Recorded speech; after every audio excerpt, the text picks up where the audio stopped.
ನಮಸ್ಕಾರ. ನಾನು ಸಿಗ್ಲಿ ಬಶ್ಯಾ. ಇವತ್ತು ಸಿಗ್ಲಿ ಬಶ್ಯಾ ಏನೋ ಒಂದು ಕನಸು ಇಟ್ಕೊಂಡು ಬಿಗ್ ಬಾಸ್ಗೆ ಸೇರಬೇಕು, ಬಿಗ್ ಬಾಸ್ನಲ್ಲಿ ಸಿಕ್ಕಂಥ ಸಮಯನ ವೇಸ್ಟ್ ಮಾಡ್ದಂಗೆ ಪ್ರತಿಯೊಬ್ಬರ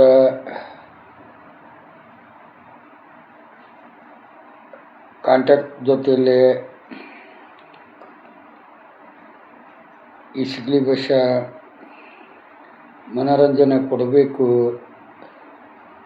ಅವರೆಲ್ಲರಿಗೂ ಅಷ್ಟೇ ಅಲ್ಲ, 6 ಕೋಟಿ ಕನ್ನಡಿಗರಿಗೂ ಈ ಸಿಗ್ಲಿ ಬಶ್ಯಾ ಬಿಗ್ ಬಾಸ್ಗೆ ಯಾಕೆ ಬರ್ತಾ ಇದ್ದಾನೆ, ಬಿಗ್ ಬಾಸ್ನಲ್ಲಿ ಆತ ಏನು ಆಟ ಆಡ್ತಾನೆ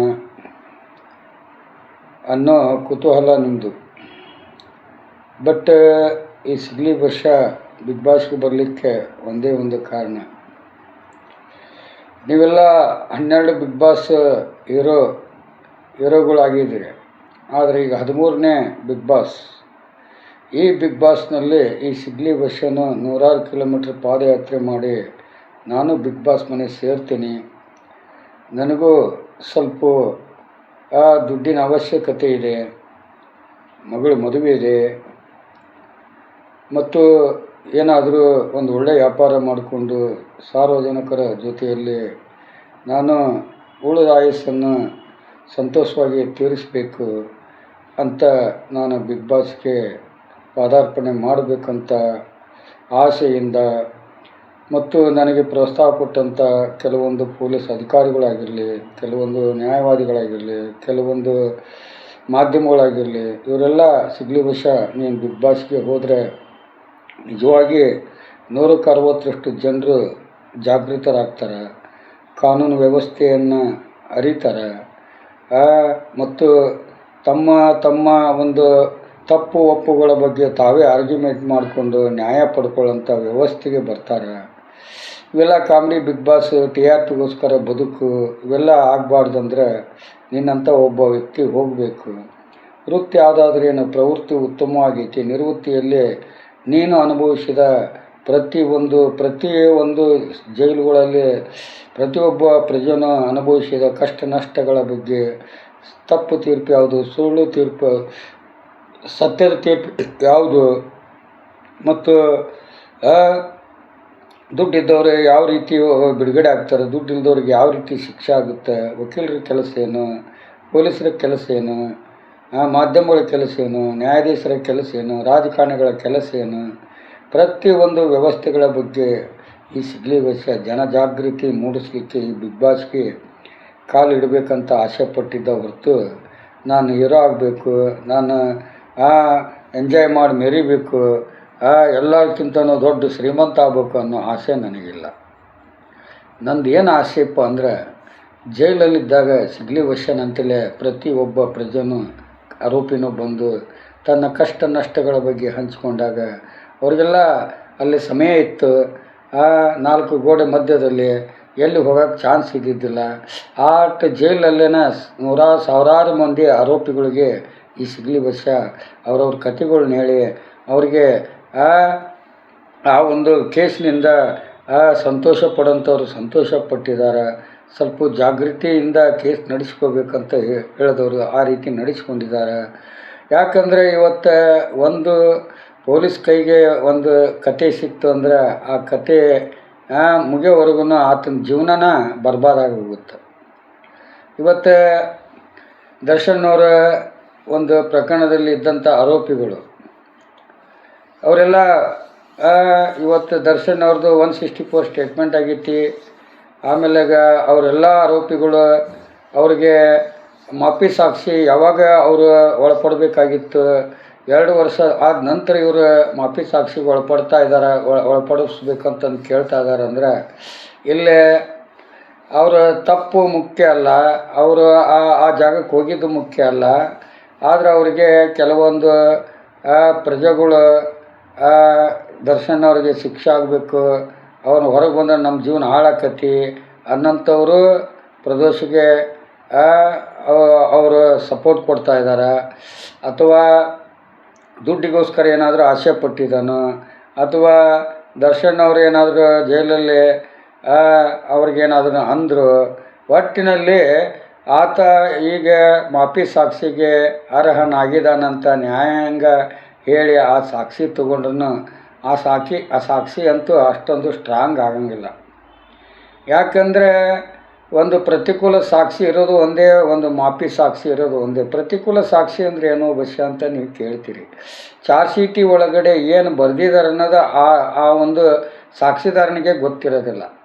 ಆ ಟೈಮ್ನಾಗ ಅವನಿಗೆ ಇಮಿಡಿಯೇಟ್ಲಿನ 2-3 ವರ್ಷ ಆ ಕೇಸ್ನಲ್ಲಿ ಸಹಿ ಹಾಕಿರ್ತಾನೆ. ಆ ಕೇಸ್ನಾಗ ಏನು ಬರೆದಿದ್ದಾರಂತ ಓದಿನೂ ಸಹಿ ಹಾಕಿರಲ್ಲ. ಹಂಗೆ ಖಾಲಿ ಪೇಪರ್ನಾಗ ಸಹಿ ತೊಗೊಂಡಿರ್ತಾರೆ. ಕತೆ ಬರೆದಾಗ ಅದರೊಳಗಡೆ ಕತೆ ಬರೆದು ಅವ್ರ ಸಹಿಗೆ ಇವರೇ ಹಾರ ಅಂತಂದು ಸಾಕ್ಷಿ ಪುರಾವೆಗಳನ್ನ ನ್ಯಾಯಾಲಯದ ಮುಂದೆ ತಂದು ಇಡ್ತಾರೆ. ಆದರೆ ಆ ಸಾಕ್ಷಿ ಒಳಗಡೆ ಏನು ಹೇಳಬೇಕನ್ನೋದು ಆ ಸಾಕ್ಷಿದಾರನಿಗೆ ಗೊತ್ತಿರೋದಿಲ್ಲ. ಅವಾಗ ಆತನಿಗೆ ಅನುಭವ ತಿಳಿದಷ್ಟು ಆತ ಸಾಕ್ಷಿ ಹೇಳ್ತಾನೆ.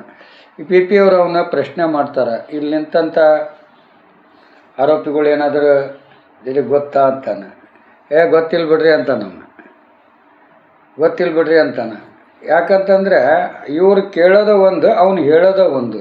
ಇವು ತದ್ವಿರುದ್ಧ ಆದಾಗ ಅಲ್ಲೇ ಪಿ ಅವರಿಗೆ ತನ್ನ ಕಕ್ಷಿದಾರನಿಗೆ ನ್ಯಾಯ ಕೊಡ್ಸೋಕ್ಕೆ ಈ ಸಾಕ್ಷಿಯಿಂದ ಆಗ್ತಾ ಇಲ್ಲಲ್ಲ. ಇವ್ನು ನೋಡಿದ್ರೆ ಚಾರ್ಜ್ ಶೀಟಿಲಿ ಹಿಂಗೆ ಹೇಳಿಕೆ ಕೊಟ್ಟು ಸಹಿ ಮಾಡ್ಯಾನ. ಆದರೆ ಇಲ್ಲಿ ನೋಡಿದರೆ ಇವನೇ ಅದ್ರ ಬಗ್ಗೆ ಅದು ತದ್ವಿರುದ್ಧನ ಹೇಳಿಕೆ ಕೊಡ್ತಾನೆ. ನಾ ಕೇಳೋ ಪ್ರಶ್ನೆಗೆ ಸರಳವಾಗಿ ಉತ್ತರ ಕೊಡ್ತಾ ಇರ್ಲಿತ್ತ ಅಂತ ಹೇಳಿ ಆತನ ಒಂದು ವಾದನ ಪಿ ಅವರ ಪ್ರಶ್ನೆಗೆ ಅಲ್ಲಿ ಟೈಪ್ ಆಗ್ತಾ ಇರ್ತೈತಿ. ಆಮೇಲೆಗೆ ನ್ಯಾಯಾಧೀಶರ ಹತ್ರ ವಕೀಲರು ಮನವಿ ಮಾಡ್ಕೊತಾರೆ, ಸ್ವಾಮಿ ಈತ ಚಾರ್ಜ್ ಶೀಟಿ ಒಳಗಡೆ ನಮೂದಾದಂಥ ಹೇಳಿಕೆಯನ್ನು ಪ್ರಶ್ನೆ ಮಾಡಿದ್ರೆ ಅದು ತದ್ವಿರುದ್ಧ ಈತ ಹೇಳಿಕೆ ಕೊಡ್ತಾ ಇದ್ದಾನೆ. ಅಂದ ಬಳಿಕ ಈತನ ಪ್ರತಿಕೂಲ ಸಾಕ್ಷಿಯನ್ನಾಗಿ ನಾನು ಪರಿಗಣಿಸ್ಬೇಕು ಅಂದಾಗ ನ್ಯಾಯಾಧೀಶರು ಸರಿ ಮಾಡ್ಕೊ ಅಂತಾರೆ. ಅವರು ಆ ಪ್ರತಿಕೂಲ ಸಾಕ್ಷಿ ಏನು ಕೇಳ್ತಾರೆ ಅವರು, ನೋಡಪ್ಪ ಅಲ್ಲಿಂಥವ್ರೆಲ್ಲ ನಿನಗೆ ಗೊತ್ತಿದೆ ಅಂತಂದು ನೀನು ಇಲ್ಲೊಂದು ಪೇಪರ್ ಮೇಲೆ ಸಹಿ ಮಾಡಿದಿ, ಇದು ನಿನ್ನ ಸಹಿನಾ? ಹೌದ್ರಿ ನನ್ನ ಸಹಿ ಅಂತಾನು. ಮತ್ತು ಇದನ್ನು ಎಲ್ಲಿ ಮಾಡಿದಿ, ಯಾವಾಗ ಮಾಡಿದಿ? ನೆನಪಿಲ್ರಿ, ಎಲ್ಲೇ ರೋಡ್ನಾಗ ಹೊಂಟಿದ್ದೆ, ಪೊಲೀಸ್ನವರು ಕರೆದ್ರು, ತಮ್ಮ ಇಲ್ಲೊಂದು ಆಕ್ಸಿಡೆಂಟ್ ಕೇಸಿಗೆ ಒಂದು ಸಹಿ ಹಾಕ್ಬೇಕು, ಹಾಕಂತಂದು ಹೇಳಿದ್ರು, ನಾ ಸಹಿ ಹಾಕಿದೆ. ಆದರೆ 2 ವರ್ಷದ ನಂತರ ನನಗೆ ಈ ಒಂದು ಕೇಸಿಗೆ ನನ್ನ ಕರೆಸಿದ್ದಾರೆ. ಅಂದರೆ ಈ ಕೇಸ್ನಲ್ಲಿ ನಾನು ಏನು ಹೇಳಿಕೆ ಕೊಟ್ಟಿದ್ದೀನಿ ಅನ್ನೋದು ನನಗೆ ಗೊತ್ತಿಲ್ಲ ರೀ. ಸಹಿ ಎಷ್ಟೇ ಹಾಕಿಸ್ಕೊಂಡ್ರೆ ಅದು ಬಿಳೆ ಪೇಪರ್ ಮೇಲೆ, ಆದರೆ ಅದನ್ನು ಓದಿ ನೋಡಿ ಸಹಿ ಹಾಕಪ್ಪ, ಇಂಥ ಕೇಸ್ ಹಿಂಗೈತಿ ಹಿಂಗಿಲ್ಲ ಅಂತಂದು ನನಗೆ ಯಾವ ಮಾಹಿತಿನೂ ಕೊಟ್ಟಿಲ್ಲ. ಸುಮ್ಮನೆ ಒಂದು ಸಹಿ ಹಾಕಂದ್ರೆ ಸಹಿ ಹಾಕಿದೆ. ಪ್ರತಿಕೂಲ ಸಾಕ್ಷಿ ಒಳಗಡೆ ಈ ಥರ ಸಾಕ್ಷಿಗಳು ಹೇಳಿಕೆಗಳು ಬರ್ತವೆ. ಹಿಂಗಿದ್ದಾಗ ಅದು ಸ್ಟ್ರಾಂಗ್ ಆಗಂಗಿಲ್ಲ. ಹಾಗೆ ಈ ಮಾಪಿ ಸಾಕ್ಷಿ ಅಂದ್ರೆ ಏನು ಅಂತ ನೀವು ಕೇಳ್ಬೋದು. ಮಾಪಿ ಸಾಕ್ಷಿ ನಡೆಯಂಗಿಲ್ಲ ಅಂತ ಹೇಳಂಗಿಲ್ಲ. ಬಟ್ ಆತನ ಒಂದು 3 ಮಂದಿ ಆರೋಪಿ ಇರ್ತಾರೆ. ಅದರಲ್ಲಿ 2 ಮಂದಿ, 1ನೇ ಆರೋಪಿ 2ನೇ ಆರೋಪಿ ಕೊಲೆ ಮಾಡಿರ್ತಾರೆ, 3ನೇ ಆರೋಪಿ ಕೊಲೆ ಮಾಡಿರೋದಿಲ್ಲ. ಆದರೂ ಅವನ್ನ ಕೊಲೆ ಆರೋಪದಲ್ಲಿ ಆರೋಪಿ ಮಾಡಿರ್ತಾರೆ. ಅಂದ ಬಳಿಕ ಅವನು ನಿರಪರಾಧಿಯಾಗಿ ಆರೋಪಿ ಮಾಡಿರ್ತಾರೆ. ಅಂದ ಬಳಿಕ ಆ ಕೇಸಿನ ಇತಿಹಾಸನ ನಾನು ಸಂಕ್ಷಿಪ್ತವಾಗಿ ಹೇಳಬೇಕಂದ್ರೆ ಅದಕ್ಕೊಂದು ಸಮಯ ಭಾಳ ಬೇಕಾಗ್ತೈತಿ. ಆದರೆ ಶಾರ್ಟ್ಕಟ್ನಲ್ಲಿ ಹೇಳ್ತೀನಿ. ಆ 3 ಮಂದಿ ಆರೋಪಿ ಜೈಲ್ನಾಗ ಇರ್ತಾರೆ. 3 ಮಂದಿ ಆರೋಪಿ ಜೈಲ್ನಾಗ ಇದ್ದಾಗ 1ನೇ ಆರೋಪಿ 2ನೇ ಆರೋಪಿ ಎಷ್ಟೋ ಸಲ ಬೇಲ್ಗೆ ಹಾಕಿದ್ರು ಅವ್ರು ಬೇಲ್ ಸಿಗೋದಿಲ್ಲ. ಆಮೇಲೆ 3ನೇ ಆರೋಪಿ ಬೇಲಿಗೆ ಹಾಕಕ್ಕೆ ಅವನಂತೇಳಿ ದುಡ್ಡು ಇರೋದಿಲ್ಲ. ಅವನು ಪಾಪ ಇವನು ಬಳಸ್ಕೊಂಡು ಆ ಕೊಲೆ ಮಾಡಿರ್ತಾರೆ. 3ನೇ ಆರೋಪಿ ಬಳಸ್ಕೊಂಡು, ಆದರೆ ಅವ್ನು ಮತ್ತೆ ಹಿಡ್ದಿರೋದಿಲ್ಲ. ಕೊಲೆ ಮಾಡ್ತೀವಿ ಅಂತ ಬಾ ಅಂತಲೂ ಕರೆದಿರೋದಿಲ್ಲ, ಕೊಲೆ ಆಗ್ತೈತಿ ಅಂತಲೂ ಹೇಳಿರೋದಿಲ್ಲ. ಒಬ್ಬವನು ಕರ್ಕೊಂಬಾ ಅಂದಿರ್ತಾರೆ, ಅವನ್ನ ಕರ್ಕೊಂಬಂದಿರ್ತಾನೆ ಅವ ಯಾವುದೋ ಒಂದು ವ್ಯವಹಾರದ ಬಗ್ಗೆ. ಆದರೆ ಅವ್ನು ಕರ್ಕೊಂಬಂದಾಗ ಅವ್ರು 1ನೇ ಆರೋಪಿ 2ನೇ ಆರೋಪಿ ಈ 3ನೇ ಆರೋಪಿ ಎದುರುಗಡೆನ ಕೊಚ್ಚಿ ಕೊಂದು ಬಿಡ್ತಾರೆ. ಅವಾಗ ಆತ ಏನು ಮಾಡ್ತಾನೆ, ಯಾಕೆ ಕೊಲ್ತಿರ್ಲಿ, ಯಾಕೆ ಕೊಲ್ತಿರ್ಲಿ, ನೀವು ಏನೇ ಹೇಳಿದ್ರಿ, ಏನೋ ಮಾಡೋಕತ್ತಿರಲ್ಲ ಅಂತ ಇವಾಗ ಕೇಳ್ತಾನೆ. ಇಲ್ಲಲೇ ಅವನ ಹಡ ನನ್ನ ಹೆಂಡತಿ ಇಟ್ಕೊಂಡಿದ್ದ, ಅದಕ್ಕೆ ನಿನ್ನ ಸಪೋರ್ಟ್ ತೊಗೊಂಡು ಇಲ್ಲಿ ಕರೆಸಿದ್ವಿ ನಾವು, ಇವನು ಮುಗೀತಿನ ಕತೆ, ನೀನು ಇಲ್ಲೇ ಇದ್ದರೆ ನಿನ್ನ ಮೇಲೆ ಕೊಲೆ ಕೇಸ್ ಬರ್ತೈತಿ, ಸುಮ್ಮನೆ ನಮ್ಮ ಗಾಡಿ ಅಂತಂದು ಹೇಳಿ ಆ ಗಾಡಿ ಹತ್ತಿಸ್ಕೊಂಡು ಹೋಗಿಬಿಡ್ತಾರೆ. ಅಲ್ಲಿ 2 ಸಾಕಿಲ್ ಇರ್ತವೆ. ಸತ್ತಂತ ಕೊಲೆ ಆದಂಥ ಒಂದು 3ನೇ ಆರೋಪಿ ಇದು ಬಾಡಿಗೆ ತಂದಿರ್ತಾರೆ ಅವರು. ಅಲ್ಲಿ 2 ಸೈಕಲ್ ಬಿದ್ದಿರ್ತವೆ, ಒಬ್ಬ ಹೆಣ ಬಿದ್ದಿರ್ತೈತಿ. ರೋಡ್ನಾಗ ಹೋಗೋರೆಲ್ಲ ನೋಡ್ತಾರೆ, ಏನಿಲ್ಲ 2 ಸೈಕಲ್ ಅದು, ಒಂದು ಹೆಣ ಬಿದ್ದೈತಿ, ಇನ್ನೊಬ್ಬ ಸೈಕಲ್ನಾಗ ಬಂದವ ಕೊಲೆ ಮಾಡಿ ಓಡೋಗಿರ್ಬೇಕು ಅಂತಂದು ಆ ರೀತಿ 3ನೇ ಆರೋಪಿ ಮೇಲೆ ಪ್ರತ್ಯಕ್ಷ ಸಾಕ್ಷಿಗಳು ಹುಟ್ಕೊಂಡಾಗ ಆ ಕೇಸ್ ಫೈಲ್ ನನ್ನಂತೇಳಿ ಬಂತದು. ನಾನು ಓದಿದೆ ಕಾರವಾರ ಜೈಲ್ನಾಗ. ಇದೇನು ಫೇಕಲ್ಲ, ಸತ್ಯನ. ಅದಕ್ಕೆ ಬೇಕಾದ್ರೆ ಆಧಾರ ಕೊಡ್ತೀನಿ, ಆ ಕೇಸ್ನ ಬಗ್ಗೆ ಮಾಹಿತಿ ಕೊಡು ಅಂದ್ರೆ ಕೊಡ್ತೀನಿ. ಅವಾಗ ಏನಾಗ್ಬಿಡ್ತು, ಕಾರವಾರ ಜೈಲಿನಾಗ ಹೋದಾಗ ಈ ಚಾರ್ಜ್ ಶೀಟ್ ನನ್ನ ಕೈಗೆ ಬಂತು. ನಾನು ಓದಿದಾಗ ಒಮ್ಮೆಗೆ ನಾನು ಅವ್ರ ಹತ್ರ ಹೇಳಕ್ಕೆ ನನಗೆ ಒಂಥರ ಬೇಜಾರಾಯ್ತು. ಅವಾಗ ನಮ್ಮ 3ನೇ ಆರೋಪಿ ಕರೆದು ಮಾತಾಡ್ಸೋಣಂದ್ರೆ 1ನೇ ಆರೋಪಿ 2ನೇ ಆರೋಪಿಗೆ ಅವನಿಗೂ ಆಗಿ ಬರೋಂಗಿಲ್ಲ. ಯಾಕಂದರೆ ಇವ್ರು ಕೊಲೆ ಮಾಡಿ ನನ್ನ ತೊಂಬಂದು ಇದ್ರಾಗ ಸಿಗಿಸ್ಬಿಟ್ರೆ ಅಡಿಸಿ ಮಕ್ಕಳು, ಇವ್ರನ್ನ ಹೊರಗೆ ಹೋಗಿ ನೋಡ್ತೀನಿ, ಹಂಗೆ ಮಾಡ್ತೀನಿ ಅಂತಂದು ಹಾರಾಡ್ತಿದ್ದ. ಇವರು ಮಾತು ಕೇಳ್ತಿಲ್ಲ, ಇವ್ರು ಸವಾಸನ ಮಾಡ್ತಿದ್ದಿಲ್ಲ. 1ನೇ ಆರೋಪಿ 2ನೇ ಆರೋಪಿ ಸವಾಸ ಮಾಡ್ತಿದ್ದಿಲ್ಲ. 3ನೇ ಆರೋಪಿ ಈ 2ನೇ ಆರೋಪಿಗೆ ಚಿಂತಿತ್ತು, ಇವ್ರು ಕೊಲೆ ಮಾಡಿದ್ರಲ್ಲ ಅಣ್ಣ, ಈ ಚಾರ್ಜ್ ಶೀಟ್ ಓದಿ ಇದರಲ್ಲಿ ಏನಾಗುತ್ತೆ ಸ್ವಲ್ಪ ಮಾಹಿತಿ ಕೊಡೋಣ ಅಂತ ಕೇಳಿದ್ರು. ನಾನು ಅದನ್ನು ಚಾರ್ಜ್ ಶೀಟ್ ಓದಿದೆ. ಅವರೊಂದು 2,000 ರೂಪಾಯಿ ದುಡ್ಡು ಕೊಟ್ಟಿದ್ರು. ಆ ಚಾರ್ಜ್ ಶೀಟ್ 2 ದಿನದಲ್ಲೇ ಮೇನ್ ಓದಿದೆ. ಅವಾಗ ನಾನು ಅವ್ರಿಗೆ ಕ್ವಶನ್ಗಳಿಗೆಲ್ಲ ಕೇಳಿದೆ, ಅವ್ರ ಕತೆ ಎಲ್ಲ ತಿಳ್ಕೊಂಡೆ. 3ನೇ ಆರೋಪಿ ಹೆಂಗೆ ನೀವು ಸೇರಿಸ್ಕೊಂಡ್ರಿ, 1ನೇ ಆರೋಪಿ ಯಾರು, 2ನೇ ಆರೋಪಿ ಯಾರು, ಈ ಕೊಲೆ ಆದವನು ನಿಮ್ಗೇನು ಸಂಬಂಧ ಅಂತ ಎಲ್ಲ ವಿಚಾರ ಹೇಳಿದಾಗ ಪ್ರಶ್ನೆ ಮಾಡಿದಾಗ ಅವ್ರು ಸತ್ಯ ಹೇಳಿದ್ರು ನನ್ನ ಹತ್ರ. 1ನೇ ಆರೋಪಿ 2ನೇ ಆರೋಪಿ. ಅಣ್ಣ 3ನೇ ಆರೋಪಿ ಕೊಲೆ ಮಾಡಿಲ್ಲ, ಕೊಲೆ ಮಾಡಿದ್ದು ನಾನು ಮತ್ತು ನನ್ನ ಹಳೆಯ. ಯಾಕಂದರೆ ನನ್ನ ಹೆಂಡತಿನ ಆ ಕೊಲೆ ಆದಂಥವನು ಇಟ್ಕೊಂಡಿದ್ದ. ಇವನು ಕೊಲ್ಲಬೇಕಂತ ಉದ್ದೇಶ ನಮಗೆ ಭಾಳ ದಿನದಿಂದ ಇತ್ತು. ಆದರೆ ನಮಗೆ ಸಮಯ ಸಿಕ್ಕಿದ್ದಿಲ್ಲ. ಅದಕ್ಕೆ ಒಂದು ವ್ಯವಹಾರದಲ್ಲಿ ಈತ ಅವನಿಗೆ ದುಡ್ಡು ಕೊಡಬೇಕಾಗಿತ್ತು. ಆ ದುಡ್ಡಿನ ವ್ಯವಹಾರದಲ್ಲಿ ಇಲ್ಲಿ ಮಟ್ಟ ಕರೆಸ್ಕೊಂಡ್ವಿ ನಾವು. ಆದರೆ ನಾವು ಇಲ್ಲಿ ಅದೇವೆ ಅಂತಂದು ಸತ್ತಂಥವನಿಗೆ ಗೊತ್ತಿಲ್ಲ, 3ನೇ ಆರೋಪಿಗೆ ಗೊತ್ತು. ಯಾಕಂದರೆ ಇವನಿಗೆ ದುಡ್ಡು ಕೊಟ್ಟರೆ ಅವನು ಸಾಲ ತೀರಿಸ್ತಿದ್ದವ 3ನೇ ಆರೋಪಿ. ಆ ಒಂದು ವ್ಯವಸ್ಥೆಗೆ 3ನೇ ಆರೋಪಿ ಕೊಲೆ ಆದವನ್ನ ಕರ್ಕೊಂಬಂದಿರ್ತಾನೆ. ಅವಾಗ ಇವ್ರು ಏನು ಮಾಡ್ಬಿಡ್ತಾರೆ, ಅದನ್ನೆಲ್ಲ ಬಿಡ್ತಾರೆ, ಪಡ ಕೊಲೆ ಮಾಡಿ 2 ಮಂದಿ ಕೊಲೆ ಮಾಡಿಬಿಡ್ತಾರೆ. 3ನೇ ಆರೋಪಿ ಅಮಾಯಕ, ಅವಾಗ ಕೈ ಕಟ್ಕೊಂಡು ನಿಂತು ಬಿಡ್ತಾನೆ. ಅವಾಗ ಏನಾಗತ್ತೆ, ಸೀದಾ ಇವರು ಕೊಲೆ ಮಾಡಿ ಹೆಣ ಬಿಸಾಕಿ ಹೋಗ್ಬಿಡ್ತಾರೆ. ಹೋಗಿ ಮನೆಯಾಗ ಮಕ್ಕೊಂಡಿರ್ತಾರೆ. ಬೆಳಗಿನ ಜಾವ ಪೊಲೀಸ್ನವ್ರು ಬರ್ತಾರೆ. ಯಾರು ಮನೆಗೆ ಬರ್ತಾರೆ, 3ನೇ ಆರೋಪಿ ಮನೆಗೆ. 1ನೇ ಆರೋಪಿ 2ನೇ ಆರೋಪಿ ಕೊಲೆ ಮಾಡ್ಯಾರ ಅಂತಂದು ಪೊಲೀಸರಿಗೂ ಗೊತ್ತಿಲ್ಲ. ಈ 3ನೇ ಆರೋಪಿ ಹೇಳಿದಾಗನೇ ಗೊತ್ತಾಗತ್ತದು. ಅವಾಗ ಅವ್ನು ತೊಗೊಂಡೋಗಿ ಸರಿಯಾಗಿ ರುಚಿ ತಿನ್ನಿಸ್ತಾರೆ. ಅವಾಗ ಅವನು ಹೇಳ್ತಾನೆ, ಹಿಂಗೆ ರೀ, ನಂದೇನು ತಪ್ಪಿಲ್ಲ ರೀ, ನಾನು ಕೊಲೆ ಆದಂಥ ವ್ಯಕ್ತಿಗೆ ದುಡ್ಡು ಕೊಡಬೇಕಾಗಿತ್ತು. ಈ ಅಡಿಸಿ ಮಕ್ಕಳು 1ನೇ ಆರೋಪಿ 2ನೇ ಆರೋಪಿ ಇಂತಲ್ಲಿ ಬಾ, ಕರ್ಕೊಂಬ, ನಾ ದುಡ್ಡು ಕೊಡ್ತೀವಿ, ಅವ್ನು ಸಾಲ ತೀರಿಸುವಂತೆ ಅಂತಂದು ಹೇಳಿದ್ರು. ಅದಕ್ಕೆ ನಾನು ಅವ್ರ ಮನ್ಯಾಗ ಅವ್ರ ಹೆಂಡತಿಗೆ ಹೇಳಿ ನಿನ್ನ ಗಂಡನ ಇಂಥ ಊರಿಗೆ ಕರ್ಕೊಂಡು ಹೊಂಟಿನ್ವ, ಸಾಲ ಕೊಡಬೇಕು, ಅಲ್ಲಿ ಕೊಡಿಸ್ತೀನಿ ಅಂತಂದು ಹೇಳಿ ಕರ್ಕೊಂಬಂದಿದ್ದೆ. ಆಮೇಲೆ ಇಂಥ ಚಾದ ಅಂಗಡಿಯಾಗ ನಾವಿಬ್ಬರು ಚಹಾ ಕುಡಿದ್ವಿ. ಆ ಅಂಗಡಿಯವರು ಪರಿಚಯದವ್ರು ಇದ್ದರು. ಆಮೇಲೆ ಸೈಕಲ್ ಬಾಡಿಗೆ ಕೇಳಿದ್ವಿ, ಬಾಡಿಗೆ ಕೊಟ್ಟರು. ನಾವು ಅಡ್ರೆಸ್ ಕೊಟ್ಟು ಬಾಡಿಗೆ ತೊಗೊಂಡು ಹೋಗಾರಾಗ ಅಲ್ಲಿ 2 ಮಂದಿ 1ನೇ ಆರೋಪಿ 2ನೇ ಆರೋಪಿ ಎದುರಿಗೆ ಬಂದು ನಿಂತುಬಿಟ್ರು. ಅವಾಗ ನಮ್ಗೆ ಆಶ್ಚರ್ಯ ಆಯ್ತು. ಅವಾಗ ಆಶ್ಚರ್ಯ ಆದ ಗಟ್ಲೆನ ಯಾಕೆ ಏನಂತಂದು ಹಿಂಗೆ ಎದುರಿಗೆ ನಿಂತು ಮಾತಾಡೋ ಅವಕಾಶನ ಕೊಡ್ದಂಗೆ 1ನೇ ಆರೋಪಿ 2ನೇ ಆರೋಪಿ ಕುಡುಗೋಲು ಆಮೇಲೆ ಚಾಕುದಿಂದ ಹೊಡೆದು ಕೊಲೆ ಮಾಡಿ ಬಿಸಾಕ್ಬಿಟ್ರು. ಆಮೇಲೆ ಇದು ನಿನ್ನ ಮೇಲೆ ಬರ್ತೈತಿ, ಸುಮ್ಮನೆ ಬಾ ನಮ್ಮ ಜೊತೆಲಿ ಅಂತ ಹೇಳಿ ಕರ್ಕೊಂಡು ಹೋದರು. ಅವಾಗ ನಂದು ಅಡ್ರೆಸ್ ಇರ್ತೀರಿ, ಅದಕ್ಕೆ ನೀವು ಬಂದು ನನ್ನ ಅರೆಸ್ಟ್ ಮಾಡಿರಿ. ಆದರೆ ಕೊಲೆ ನಾನಂತೂ ಮಾಡಿಲ್ರಿ, ಕೊಲೆ ಮಾಡಿದವರು ಅವ್ರು ನೋಡ್ರಿ ಅಂದಾಗ ಅವನ್ನ ಆ್ಯಕ್ಚುಲಿ ಪೊಲೀಸ್ನವರು ಪ್ರತ್ಯಕ್ಷ ಸಾಕ್ಷಿ ಮಾಡ್ಕೋಬೇಕಾಗಿತ್ತು. ಯಾಕಂದರೆ ಮಾಡ್ಕೊಳ್ಳಿಲ್ಲ ಅಂದ್ರೆ ಇವನು ಕೊಲೆ ಮಾಹಿತಿ ಕೊಡಲಿಲ್ಲ. ಪೊಲೀಸ್ನವ್ರಿಗೆ ಬಂದು ಕೆಣಕಿದಾಗ ಸುಳುವು ಸಿಕ್ಕಾಗ ಪ್ರತ್ಯಕ್ಷ ಸಾಕ್ಷಿಗಳು ಹೇಳಿಕೆ ಕೊಟ್ಟಿದ್ದರಿಂದ ಅವನು ಆ ಕೇಸ್ನಲ್ಲಿ ಇವನ ಕೊಲೆಗಾರ ಅಂತಂದು ಹೇಳಿ ಇವನ್ನ 3ನೇ ಆರೋಪಿನ ತೊಗೊಂಬಂದಿದ್ದು. ಆಮೇಲೆ 1ನೇ ಆರೋಪಿ 2ನೇ ಆರೋಪಿನ ಅರೆಸ್ಟ್ ಮಾಡಿ ಈ ಕೇಸ್ನಲ್ಲಿ 3 ಮಂದಿಗೆ ಕೊಲೆ ಮಾಡಿದಾರಂತ 3 ಮಂದಿಗೆ ಕೇಸ್ ಹಾಕಿದ್ದಾರೆ. ಈ ಕೇಸ್ನಲ್ಲಿ ನನ್ನ ಒಂದು ಕಾನೂನಿನ ಅನುಭವದ ಪ್ರಕಾರ 1ನೇ ಆರೋಪಿ 2ನೇ ಆರೋಪಿ ಈ ಕೇಸ್ನಲ್ಲಿ ಬಿಡುಗಡೆ ಆಗ್ತಾರೆ. ಈ 3ನೇ ಆರೋಪಿ ಕೊಲೆನ ಮಾಡಿಲ್ಲ, ಆದರೂ ಅವನಿಗೆ ಜೀವಾವಧಿ ಶಿಕ್ಷೆ ಆಕೈತೆ ಅಂತ ಇಷ್ಟು ಹೇಳಿದೆ ನಾನು. ಅವಾಗ ಅದ್ರೊಳಗನ ನಾನು ಅವನಿಗೆ ಸಲಹೆನೂ ಕೊಟ್ಟೆ, ನೋಡಪ್ಪ ಇನ್ನೂ ಕೇಸ್ ಟ್ರಯಲ್ ಆಗಿಲ್ಲ, ಸಾಕ್ಷಿಗಳು ನಡೆದಿಲ್ಲ, ನೀನು ಒಂದು ಲಾಯರ್ ಮುಖಾಂತರ ಒಂದು ಅರ್ಜಿ ಹಾಕು, ಮಾಫಿ ಸಾಕ್ಷಿ ಪಡ್ಕೊಳ್ರಿ ನನ್ನಿಂದ, ನಾನು ಸತ್ಯ ಹೇಳ್ತೀನಿ. ಯಾಕಂದರೆ ನನಗೆ ಈ ಚಾರ್ಜ್ ಶೀಟಲ್ಲಿ ಏನೈತೆ ಅನ್ನೋದು ಗೊತ್ತಿಲ್ಲ, ಆಮೇಲೆ ಯಾರ್ಯಾರು ಸಾಕ್ಷಿದಾರ ಅದಾರ ಅನ್ನೋದು ಗೊತ್ತಿಲ್ಲ, ಏನೇನು ಮಾಹಿತಿ ಗೊತ್ತಿಲ್ಲ. ಗೊತ್ತಿದ್ದೇನ್ರಿ ಅಂದರೆ ಈ ಒಂದನೇ ಆರೋಪಿ ಎರಡನೇ ಆರೋಪಿ ನಾನು ಕೊಲೆ ಆದಂಥವನಿಗೆ ದುಡ್ಡು ಕೊಡಬೇಕಾಗಿತ್ತು. ಆ ದುಡ್ಡನ್ನು ನಾವು ಕೊಡ್ತೀವಿ ಅಂತಂದು ಒಂದನೇ ಆರೋಪಿ ಎರಡನೇ ಆರೋಪಿ ನನ್ನ ಬಳಸ್ಕೊಂಡು ಆತನ್ನು ನನ್ನ ಜೊತೆಲಿ ಕರೆಸ್ಕೊಂಡು ಇಲ್ಲಿ ಬಂದು ಕೊಲೆ ಮಾಡಿದ್ದಾರೆ ಅಂತಂದು ಇಷ್ಟು ಹೇಳ್ಬೇಕ್ರಿ. ನಾನು ನಿರಪರಾಧಿ ರೀ, ನಾನು ಕೊಲೆ ಮಾಡಿಲ್ಲ, ನಾನು ಕೊಲೆ ಕೇಸ್ನ ಹಾಕ್ಯಾರ ಅಂತಂದು ಈ ರೀತಿ ಒಂದು ಅರ್ಜಿ ಬರೆದು ಕೊಡು ಅಂದ್ರೆ ಕೊಡ್ತೇನೆ, ಇಲ್ಲಾಂದರೆ ಲಾಯರ್ ಮುಖಾಂತರ ಮಾಪಿ ಸಾಕ್ಷಿ ಮಾಡಿಸ್ಕೊಪ್ಪ ಅಂತ ಇಷ್ಟು ಹೇಳಿದೆ. ಆದರೆ ಅವನು ಲಾಯರ್ ಹತ್ರ ಹೇಳಿದ್ನೋ ಬಿಟ್ಟನೋ ಗೊತ್ತಿಲ್ಲ. ಲಾಯರ್ ಅವ್ನಿಗೆ ಹೇಳ್ತಿದ್ದೆ ನಿನ್ನ ಕೇಸ್ನಾಗ ಏನಿಲ್ಲ ಬಿಡು ಅಂತಂದು ಹೇಳ್ಕೊತ ಬಂದ. ಕೊನೆಗೆ 1-2 ತಿಂಗಳಾದ ನಂತರ ಸಾಕ್ಷಿಗಳು ಚಾಲೂ ಆದವು.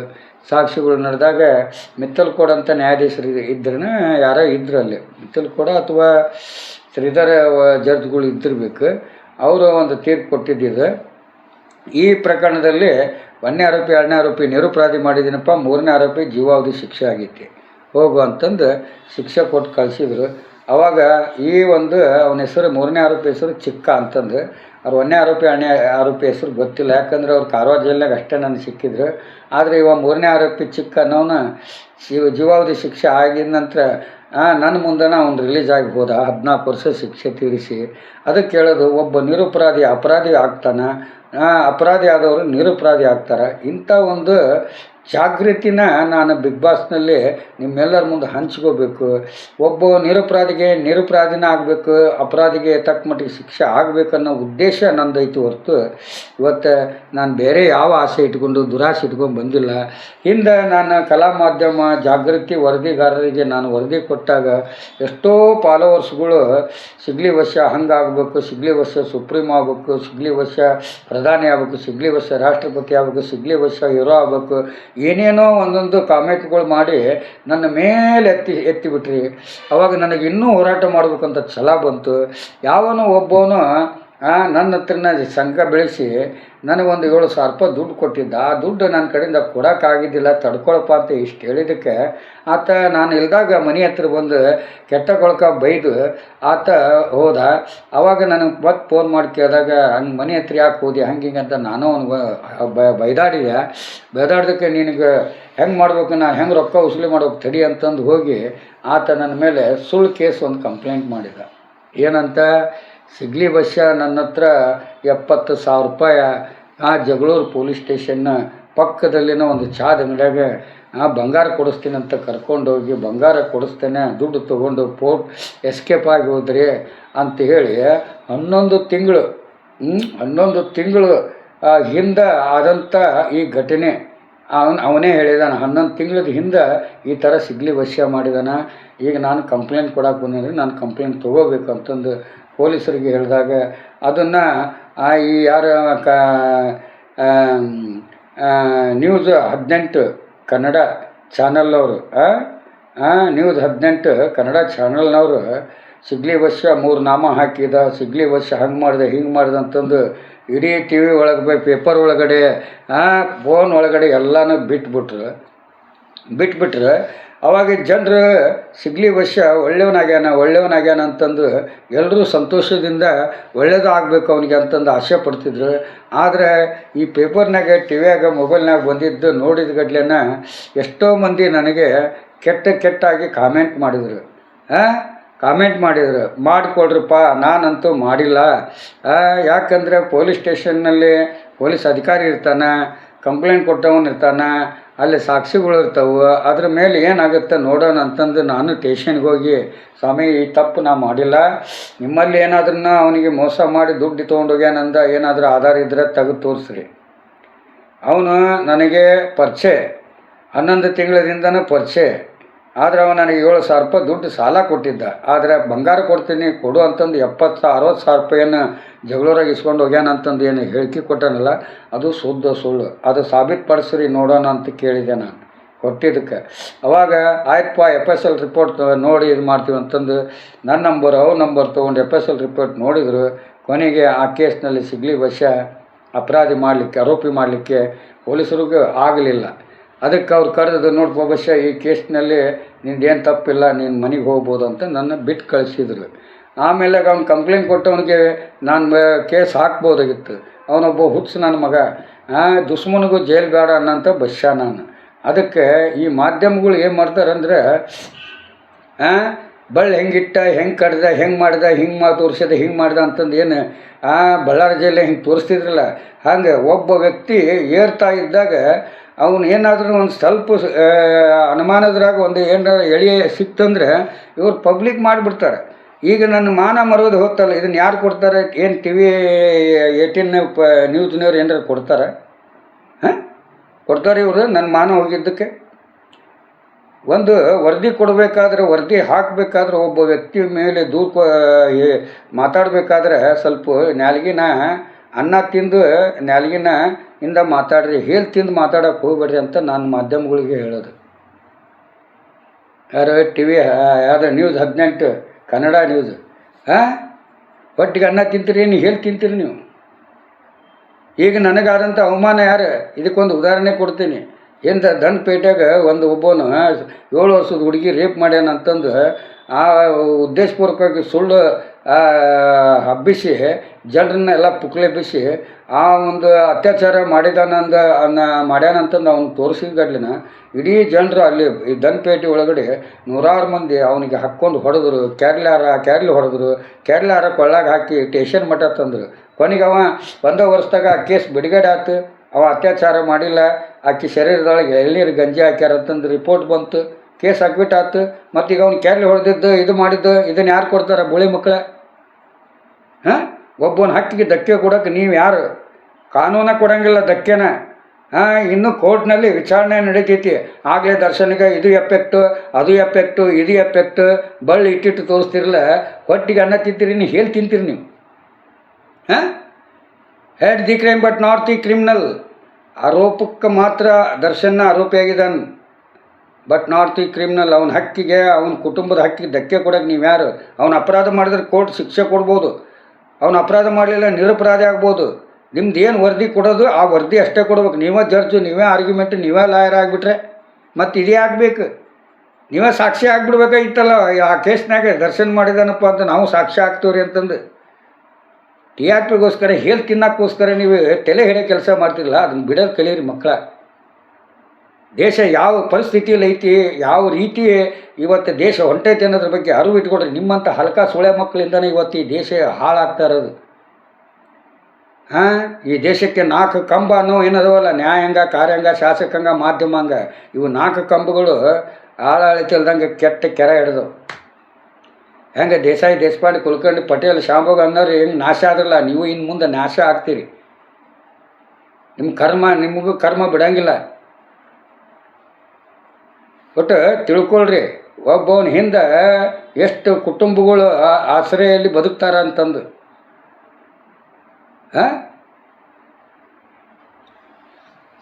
ಅದಕ್ಕೋಸ್ಕರ ಮಾಧ್ಯಮಗಳಲ್ಲಿ ಈ ಸಿಗ್ಲಿ ಬಸ್ಸನ್ ಮನವಿ ಇಷ್ಟೇ. ಎಲ್ಲ ಮಾಧ್ಯಮಗಳು ಕೆಟ್ಟವ್ರು ಅನ್ನಂಗಿಲ್ಲ. ಕೆಟ್ಟ ನನ್ನ ಮಕ್ಕಳಿಗೆ ಮೆಟ್ಟದಂಗೆ ಹೊಡೆದು ಹೇಳ್ಬೇಕು ಅನ್ನಿಸ್ತೈತಿ ಅಂಥ ಬಸ್ಸ ನಾನು. ಎಲ್ಲ ಬಿಡ್ರಿ, ನಂದೇನು ಹಾಕಿರಿಲ್ಲ. 70,000 ರೂಪಾಯಿ ಡೀಲ್ ಮಾಡಿದ್ದ ಸಿಗ್ಲಿ ಬಸ್ಸ 3 ನಾಮ ಹಾಕ್ಯದ ಜಗಳೂರು ಪೊಲೀಸ್ ಸ್ಟೇಷನ್ನು ದಾವಣಗೆರೆ ಜಿಲ್ಲಾದಾಗಂತ. ಅದನ್ನು ಡಿಲೀಟ್ ಮಾಡಿದ್ರಿ ಸರಿ, ಇಲ್ಲಾಂದರೆ ನನ್ನ ಮಕ್ಕಳ ನಾನು ಮನಸ್ಸು ಮಾಡಿದರೆ ನಾನು ಏನು ಆಗ್ತೇನೆ ಅನ್ನೋದು ನಿಮ್ಗೆ ಗೊತ್ತಿರಲ್ಲ. ಜಾಗೃತಿ ಹೇಳಿದ್ದೀನಿ. ಈಗ 2-3 ವಿಡಿಯೋ ಮಾಡಿಬಿಟ್ಟಿದ್ದೀನಿ. ನಾ ಇನ್ನು ತಡ್ಕೊಳಗಿಲ್ಲ. ನಾ ಬಂದ್ಯಾ ಮತ್ತು ಮುಂದೆ ನಿಮಗೇನು ಎದುರಿಗೇನ ಒಂದು ಚಾಲೆಂಜ್ ಹಾಕಿ ಬರ್ತೀನಿ ನಾನು. ನಿಮ್ಗೆ ಯಾವ ಸ್ಟೇಷನ್ಗೆ ಹೋದ್ರೂ ನನ್ನ ಮೇಲೆ ಕಂಪ್ಲೇಂಟ್ ತೊಗೊಳ್ಳಲ್ಲ, ಅಂಥ ಹೊಡ್ತಾ ಕೊಟ್ಟು ಬರ್ತೇನೆ ನಿಮಗೆ.